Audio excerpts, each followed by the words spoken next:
Okay, we'll go ahead and call the Board of Directors of the Western Virginia Regional Industrial Facilities Authority meeting to order. Virginia, would you call the roll? Yes, and if you can please state the address you're calling from.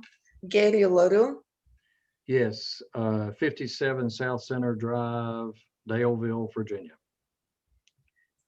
Ken McFadden, Yes, good morning. 57 South Center Drive, Daleville, Virginia. David Mormon, Luke Campbell, Yes, 2721 Derwent Drive, Roanoke, Virginia. Christopher Whitlow, Yes, good morning. Christopher Whitlow, 1255 Franklin Street, Rocky Mount, Virginia. Michael Burnett,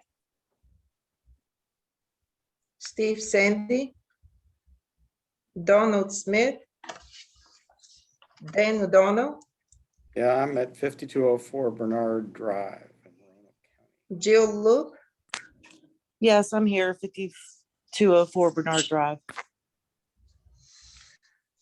Bob Cowell, Granger McFarland, Brent Robertson, Yes, somewhere in downtown Roanoke. What is it? 215 Church Avenue. Robert Ledger, James Telefero, Here, 114 North Broad Street, Salem. Rob Light, Here, likewise, 114 North Broad Street. Pete Peters, Here, 311 South Pollard, Benton, Virginia. Mayor Gross, Sabrina McCarthy. We have a quorum. Okay, thank you very much. Mr. Chair, would you like to call your Sure. roll? Just for those of you who are not used to this process, we just kind of segue back and forth between the two agendas. So I assume that's what we're doing, right, Gary? Correct. So I will welcome and call to order the participation committee and ask for a roll call. Dan O'Donnell, I'm here at the same address I was at the other meeting. James Telefero, Here, still at City Hall.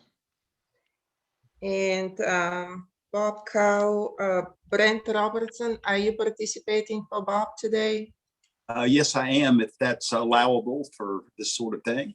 And I'm Yes. still in downtown Roanoke. Okay, then we have a quorum. Okay, we'll come back to the full board and for the approval of the consent agenda items. That would be the February 19th board minutes and the financial reports as of March 31st. Motion to approve. Motion's been made.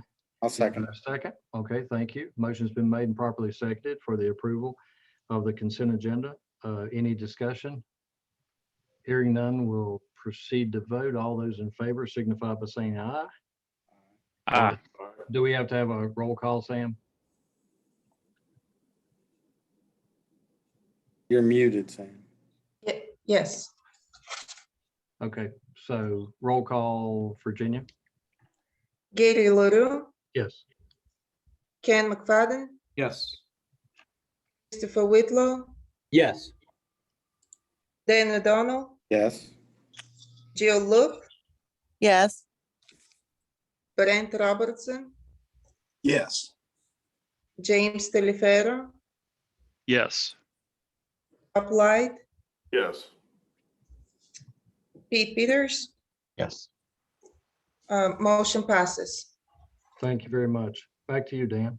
Okay, I would like a motion for approval of the consent agenda for the participation committee, which is February 19th minutes and March 9th minutes. So moved. I guess I can second that. Roll call. Yeah, we need a roll call.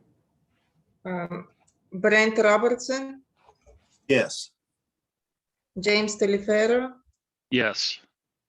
Dan O'Donnell, Yes. motion passes.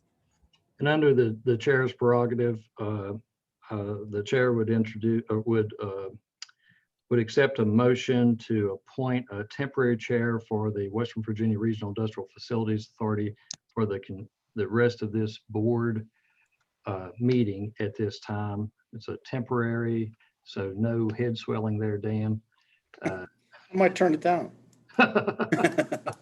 You have to actually give the power back, okay? Like there's so much power, okay?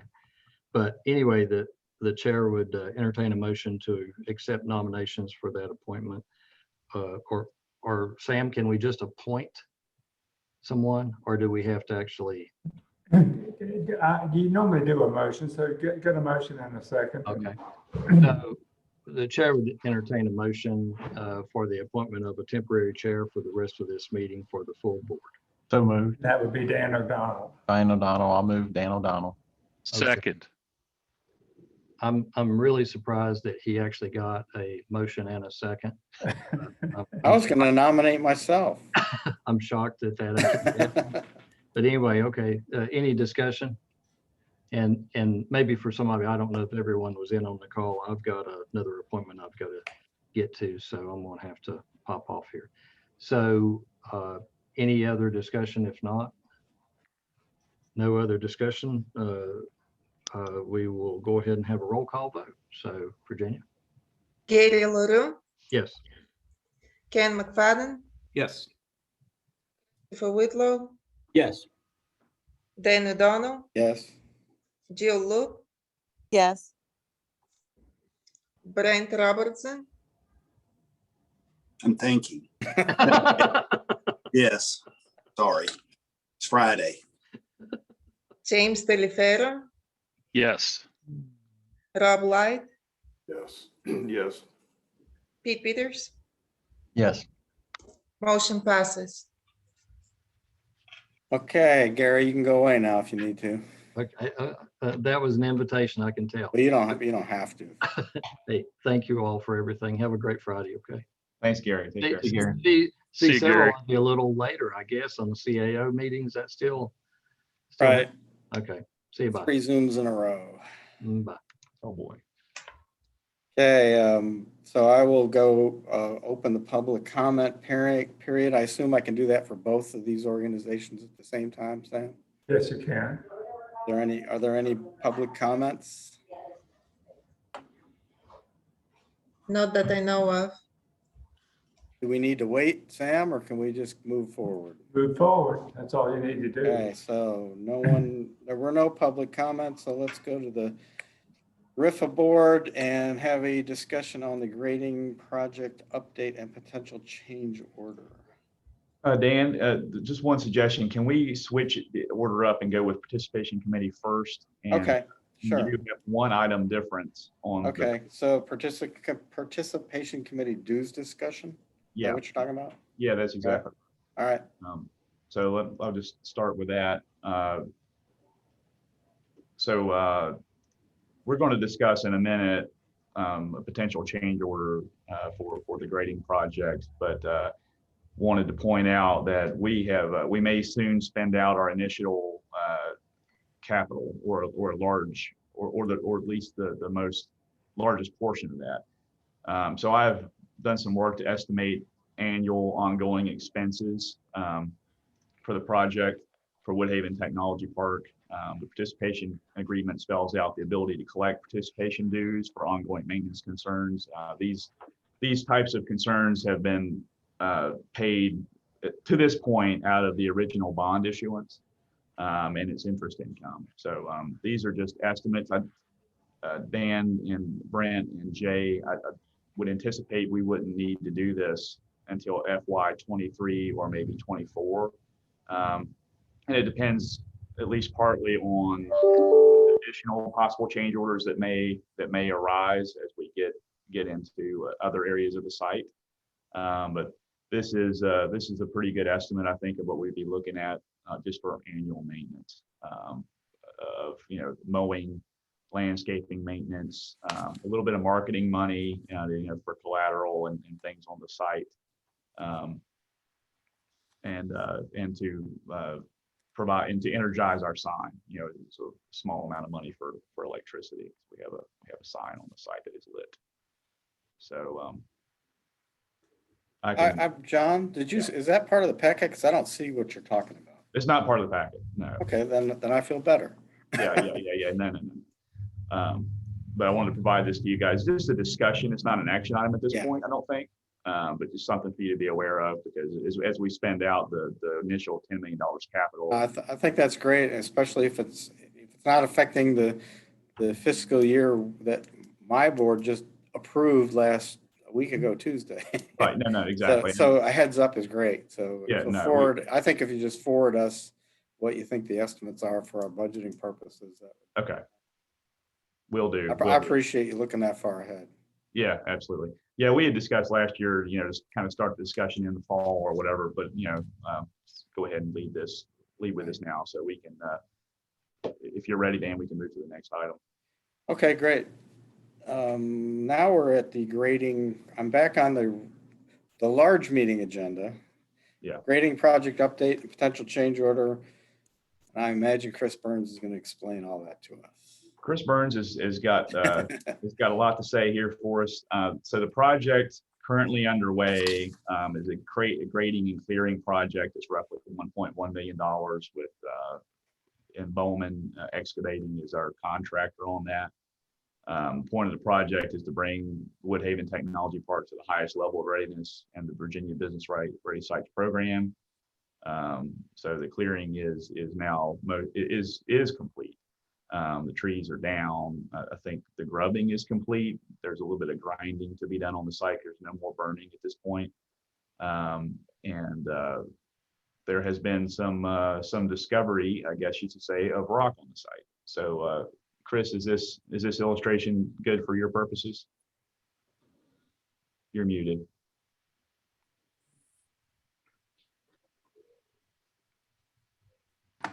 There we go. John, I can't see your screen. Oh, you can't see the screen. No, we can't see it. Oh, I haven't shared the screen yet. Oh my gosh. Oh, well, that's why you didn't have the estimates in front of you, Dan. There you go. Oh my gosh. Okay. If we have a year to worry about it, I'm not scared about that. Well, here, let me show you those estimates. My gosh. Okay. Do you see them now? Yep. Okay. That's fine. Thanks. I'm sorry, guys. Talk about a Zoom error of all Zoom errors. Okay, there you go. So I'll get you that information, Dan, Brent. Thank you. Okay, sorry about that.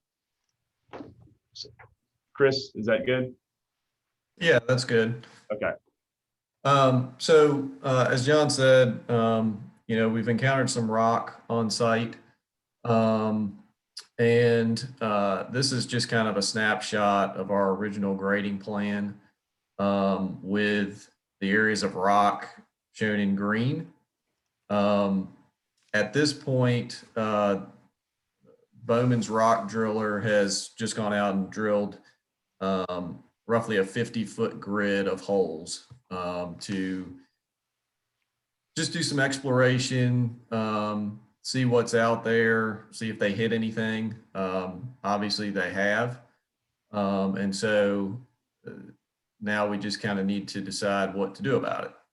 So you can see kind of in these areas, the blue circles represent our borings that we had that ECS had done to test for rock. And as you can see, we couldn't have placed these things any better to kind of everything that we're seeing now, unfortunately. But just to give you an idea, the small area on the left, that's pretty minor. The area on the right is fairly minor as well. There is a fairly tall pinnacle, it appears, but it does look like it's pretty small in area. And then we've got the area in the middle, which is much more significant. So you can kind of see where I've got a label up near the top, closer to 81. That kind of indicates where it looks like the pinnacle of that rock is. And that's up at elevation 1234, which is about 24 feet above where our pad elevation is planned. And of course, as you're coming down 81, you can kind of see that that's right where That's right where the pad's going to probably be most visible. So based on the information that we have right now, and I'll back up for just a second and just make you guys aware that we have not drilled all of the cut areas. The areas that we have not drilled we have not drilled anything in the VDOT right of way because we just haven't started working in the right of way yet. So we haven't drilled anything there. And then the area over on the right where the tall cut slope is, we have drilled down 30 feet in that area, which is the limits of how far their test rig can drill down. They haven't hit anything up there, but we have cuts on the order of 50 feet there. So there is the potential that we could hit additional rock in either of those two areas. Now I will say that, these 3 borings that we have shown over on the right-hand side, we did not hit rock in the 2 northern. We took it down to final grade. We did not hit rock in either of those borings. The boring on the south, we did hit rock at the very bottom, where we're pretty close to finished grade. We don't anticipate that we would get into that with this current phase, since we're not going down to finished grade in that specific spot. Along the right of way, I think there is some potential that we could have more rock. If you drive down the interstate there, you can see some rock in the slope that VDOT has excavated. It does appear to be on the eastern end, which is up closer to 581. And so we get some better data there. We just need to make some decisions based on what we see, on whether we do additional rock removal or if we think it's, or if we think we'll have the visibility that we want without taking it out. So I do anticipate some additional discussions once we get into that area. What the rock that we do know about in these other 3 areas, to remove that and take it down to final grade, we're estimating somewhere in the neighborhood of 26,000 cubic yards, which at our unit price of $22 a yard, I should have had this math handy, is somewhere on the order of $550,000, $572,000. Chris, could you restate that cubic yard volume? It kind of skipped for me or glitched.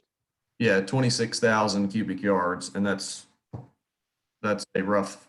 Well, that's an approximation. Sure. Yeah. So we've been working with the grading contractor. We've been working with John, and we've been working with the rock blasting contractor to kind of talk through some other options, see what we could do to potentially limit how much we take out at this point in time, just as an option for you all to consider. And so we do have an updated grading plan as an option. And basically what this plan shows is we have raised the grade in this northeastern corner of the site by about 4 feet.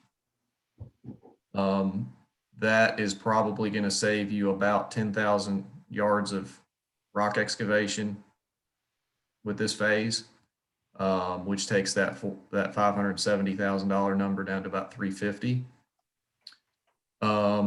Now we've also had discussions and considered the possibility that we really don't know what final grade is in this area.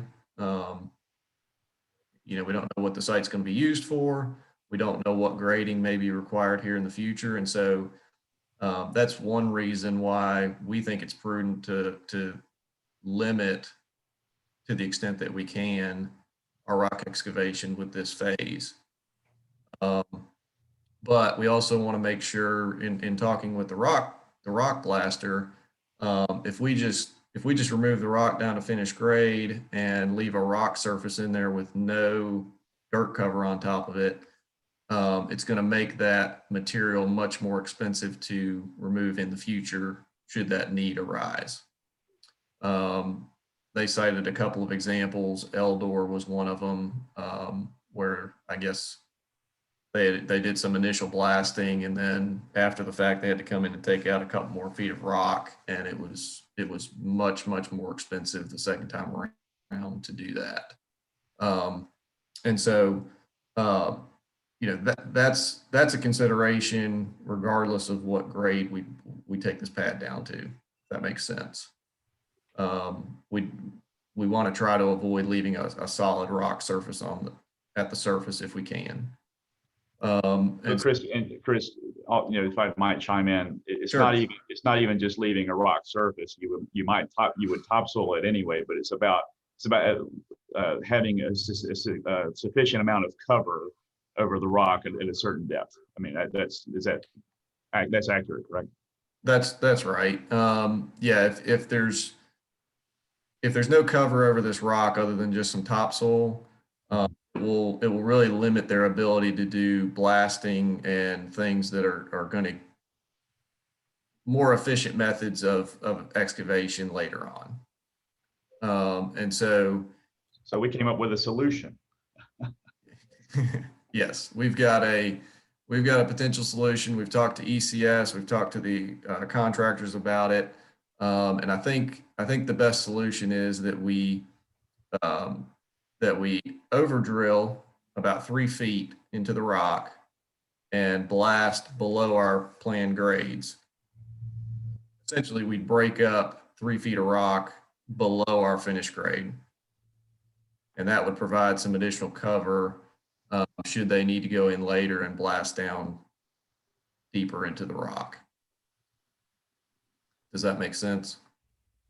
Yeah, essentially you've raised grades 4 feet over the span of a pretty good distance of the site, right, Chris? And so for marketing purposes, what you end up with is marketable product is, you know, that you can't really distinguish the 4 feet over the course of the pad. So it serves a purpose, the marketing purpose of a nice flat site, but leaves flexibility in the future because we don't know where footers might go for a building and that kind of thing. So we reduce cost on the front end, build in some flexibility with the overblasting. That's the general concept, right, Chris?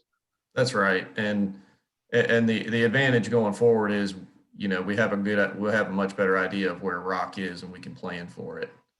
You know, this will be graded at 1-2%. So it's still very, very gentle slopes. I think you'll be very pleased with the look of it, and it'll achieve what you want as far as a marketing purpose. Can I ask a question? Yes. Oh yeah, I'm the chair. I can make myself do that. I assume that kind of fits into the 4 foot scenario you just talked about, which is roughly $350K if that works out. Is that what you're talking about? Yes. I know those are very preliminary. Well, yes, that's part of it. So the 350 is for rock removal. The overblasting we would get at a discount. So instead of $22 a yard, we'd pay $785, and so that would add an additional roughly 60,000. That number right, John? Yeah, I think so. I mean, yeah, the proposal that really wanted to bring to you guys is to proceed with the design change, the 4 foot design change, but also accommodate that overblasting to make sure we don't have a problem with future rock removal. And we would propose with the contractor an initial not to exceed $415,000 that would accommodate that bulk rock removal and the overblasting. There's potential, as Chris has pointed out, for additional rock area in the north of the site. You know, if that's encountered, we would revisit with the participation committee and the authority board in the future. You know, should that be necessitated. I do have I have some financial information I can show you, in terms of the status of where we are with contract. Yeah, I was going to ask you that about contingencies and things like that. Yeah. So, okay, well, I guess I didn't put it in the show last night, but I have it right here. So I just have to share and reshare my screen. Let me pull it up real quick.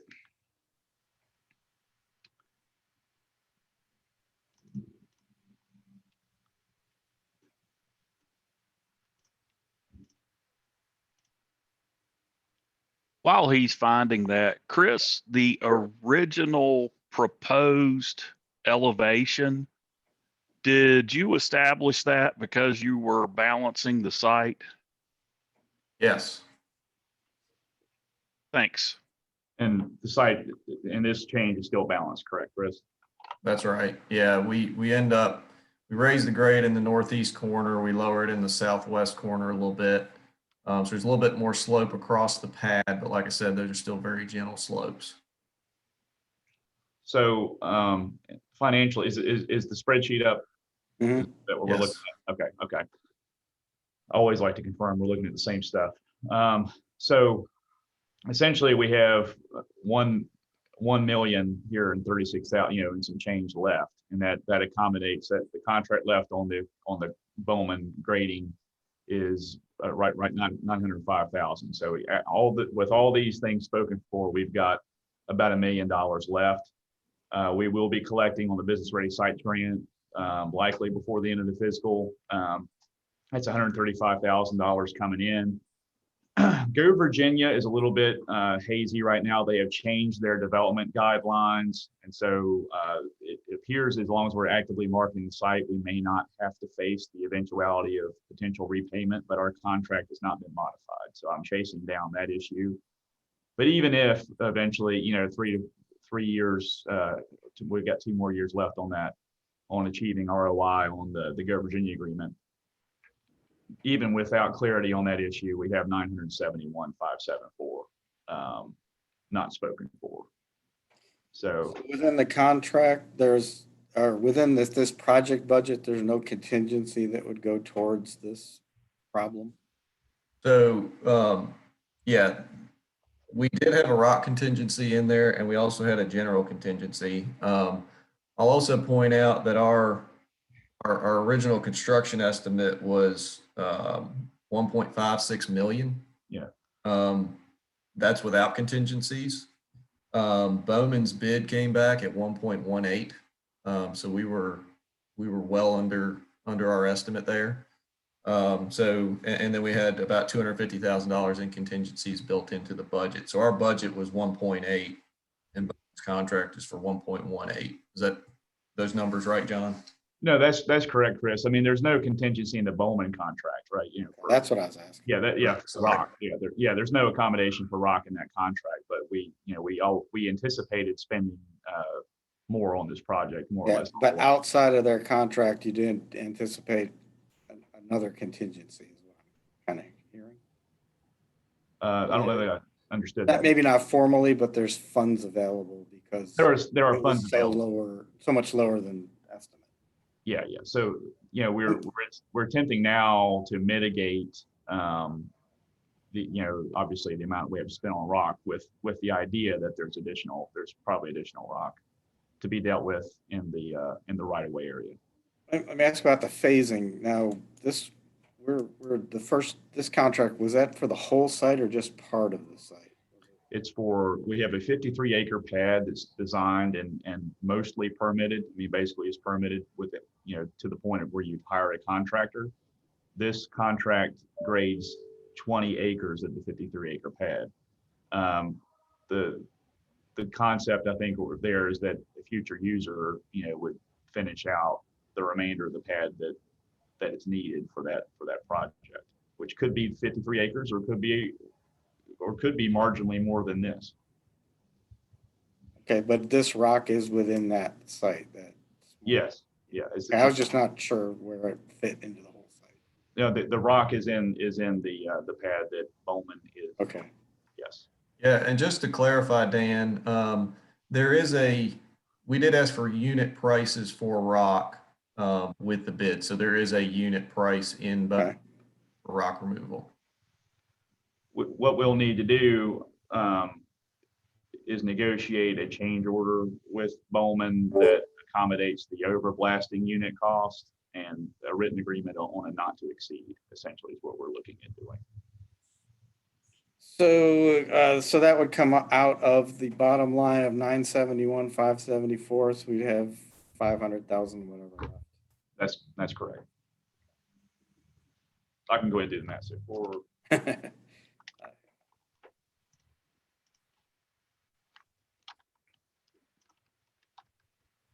And the process going forward for that would be, they'll do additional drilling on a tighter grid. And that's what the volumes for payment will be based on. The geotech and we will monitor all of that and be sure that those volumes are accurate. And then that's what the rock would be paid on, would be the actual volumes. Okay. Now I have a more neighborhood oriented question. Yep. This is pretty far away from the neighborhood, so I'm not too concerned about that. And the blasting, this kind of blasting is done underground, and it's not that noticeable from my experience, but Right. just want to make sure of that. Yeah, I've already anticipated the question, Dan. So I asked the contractor this morning about schedule. They wouldn't anticipate, they would be drilling within the next week and a half, but they wouldn't anticipate the blasting to occur until, to begin until maybe the week of June 7th. I reached out to Philip Thompson to get a fresh list, a fresh mailing list. I think we could do a mailing to the neighborhood, Dan, and then a Facebook, authority page notification as well. Right. Yeah, I just would, unless my assumption of what happens is wrong, I think you notify them, but you probably make sure they understand this shouldn't be that disruptive. I don't think it's gonna, because they're pretty far away. It shouldn't hit anybody's foundations or anything. No, last time we did blasting, it was in the right of way, Right. French Rock, it was a lot closer, but even then, I don't think there were any structures that were actually technically within the distance that required pre-blast surveys. Right. Things like that. It was, even then it was far enough away. So this is much, much further away and Yeah. less disruptive. Yes, absolutely. Yeah, but it's the right thing to do to notify people it's going to be happen, but tell them it's even less intrusive of what happened before. Right. Yeah. Yeah. Yeah, and if the question comes up, Dan, just so you know, they're also working with the fire marshal and police. The Interstate 81 is really their biggest concern. Yeah. So working with those guys on that too. Okay, I'm comfortable with that. Okay. Well, if it's the group's pleasure, Dan, I think what we need to do, and Sam, interrupt me if I'm wrong here, is we need the participation committee to vote on this proposal and then take it to the board. Yes, and you need unanimity on the participation committee. I'm sorry, Sam. Am I muted? Sorry. You need unanimity on the participation committee vote. That's right. Yeah, that's right. Yeah, participation committee requires a unanimous vote. And just essentially seeking authorization to proceed with that proposal. I'll put the slide back up. Okay, well, then I'll go back to the participation committee agenda and ask for a motion to approve the proposal we just received. So moved. Can I get a second? I can second it, I guess. Dan O'Donnell, I'm voting yes. James Taliaferro, Yes. Brent Robertson, Yes. motion passes. Okay, now we have to bring it back to the full board, Sam, is that correct? Yes, yes.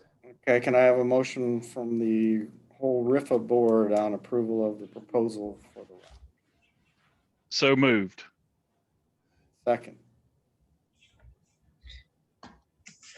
Ken McFadden, Yes.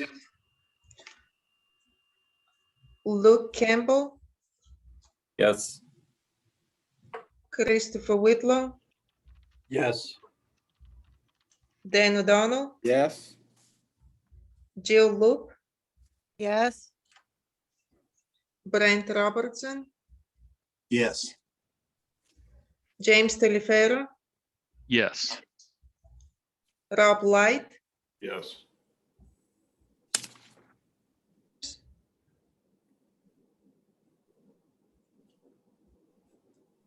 Pete Peters. Yes. Motion passes. Okay, now I have to figure out where I am on both of these agendas. They should be in sync now, Dan. It's, I think it's, Other project updates, yeah. right? So just wanted to share, we have clearing, are the slides up at this point? I'm sorry, I'm so confused. Yep. Okay, good. You have a The clearing schedule. is completed, grubbing is now completed, stump grinding, there's some additional grinding required there, but there's no more burning, Dan, at this point. So for your, I think that ended at the end of April. We anticipate grading to run through the fall and seeding September, October. Of course, things could be delayed, particularly if additional rock is encountered. And that's it for the project update. Hey, John, can you email me that schedule? Yeah, absolutely. I'll get you. Thank you. Yes, sir. Yeah, absolutely. I did have an item for the other business item, if that's okay, Dan. Sure.